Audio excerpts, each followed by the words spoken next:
আসসালামু আলাইকুম। আমাদের ফার্মে যে বাছুরগুলোকে আমরা লাম্পির ভ্যাকসিন দেইনি, তো আজকে সে বাছুরগুলোকে লাম্পির ভ্যাকসিনটি দিব।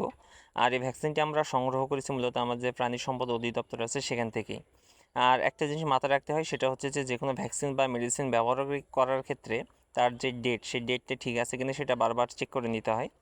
আর আমাদের গরুগুলো যেহেতু ছেড়ে দেওয়া থাকে, তো সেই কারণে আর কি আমাদের পূর্বেই বাঁশ দিয়ে একটি খাঁচা, ছোট একটি খাঁচা তৈরি করে নিছি। তো খাঁচাটা তৈরি করে নেওয়ার পর আমাদের যে বাছুরগুলো আছে সেগুলো একত্রে সে খাঁচার মধ্যে ঢুকাই নিচ্ছি। তো ঢুকানোর পর সেগুলাকে ছোট ছোট দড়ি দিয়ে একটা একটা করে আমরা ধরবো, ধরে সেগুলাকে আবার ভ্যাকসিনেশন করব। তো ভ্যাকসিনেশন করার ক্ষেত্রে আমাদের এখানে যে ডোজটি সেটি হচ্ছে 2 ml করে পার হেড বা পার গরু।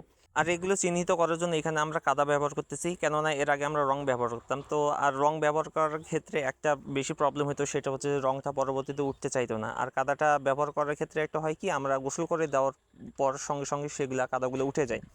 তো আমাদের টিকা কার্যক্রম বা যে কোনো ধরনের ট্রিটমেন্ট আমরা এভাবেই মূলত দিয়ে থাকি।